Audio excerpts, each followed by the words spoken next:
પાંચમો પ્રસંગ આપણે ગઈકાલે જોઈ ગયા લાખા બાપાના પ્રતાપગઢનો, જેમાં મંડપની પત્રિકા લખી છે. અને હવે અત્યારે છઠ્ઠા પ્રસંગમાં એ મંડપનું જ પ્રસંગ છે, એ આપણે આજે લઈશું.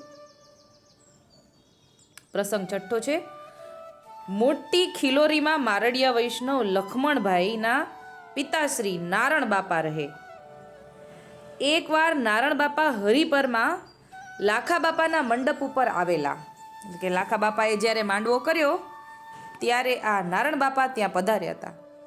મંડપનો દોર છૂટ્યો એટલે લાખા બાપાને ભગવત પ્રેરણા થતાં તેમણે નારણ બાપાને બોલાવીને કહ્યું, નારણભાઈ, શ્રી ઠાકોરજીને ખિલોરી પધારવું છે, માટે તમે મંડપના ધ્વજાજીને ખિલોરી પધરાવી જાઓ.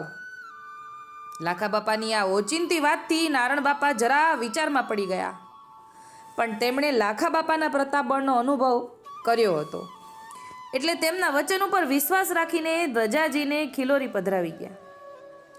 નારણ બાપાના પુત્ર લખમણભાઈ બહુ જ ચગ માણસ હતા.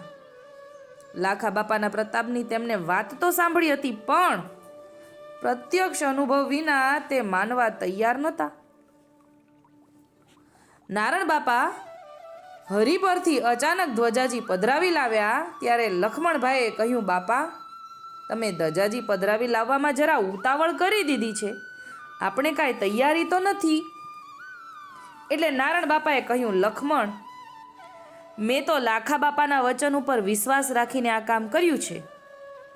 એ પોતે મંડપ ઉપર આવ્યા છે એટલે આપણું અલૌકિક કામ ઉકેલી દેશે. બાપાની વાત ઉપર લખમણભાઈ જરા હસ્યા અને તેમણે કહ્યું, બાપા, તમે સાવ ભોળા છો. બાપા દ્રઢતાથી કહે, ભોળાની ભેરે ભગવાન અને ભગવદીઓ હોય. વાત આટલી થઈ. હવે સામૈયાનો દિવસ છે. ક્યાં આગળ? આ નારણ બાપાના ઘરે, ખિલોરી, મોટી ખિલોરીમાં. હવે બીજા દિવસે સામૈયા હતા. સામૈયા પછી ખીચડી ખેલમાં તેમનું શ્રી ઠાકોરજી પછવાડે સારું સમાધાન કર્યું. પણ બીજે દિવસે મંડપમાં વૈષ્ણવોની સંખ્યા ખૂબ વધી ગઈ. ગામમાં તપાસ કરતા સામગ્રી માટે જોઈતું તૂપ મળ્યું નહીં. જે સામગ્રી કરી હતી તે વૈષ્ણવની વધેલી સંખ્યાને પૂરી પડે તેમ નથી. નારણ બાપા મૂંઝાણા અને લાખા બાપાને એકાંતમાં બોલાવીને વાત કરી. લાખા બાપા તો બિરાજે જ છે ને માંડવામાં, એટલે લાખા બાપાની પાસે એકાંતમાં જઈને વાત કરે છે. લાખા બાપા ઠાકોરજીનું સ્મરણ કરતા ભંડારમાં આવ્યા. તેમણે સામગ્રીના દર્શન કરીને કહ્યું, નારણભાઈ, તમે મૂંઝાઓમાં, ઠાકોરજીના કામ તો ઠાકર જ પૂરા કરે. તમે પંગત કરીને વૈષ્ણવને ધરવા માંડો. આમ કહીને લાખા બાપા પ્રભુ સ્મરણ કરતા કરતા બેસી ગયા.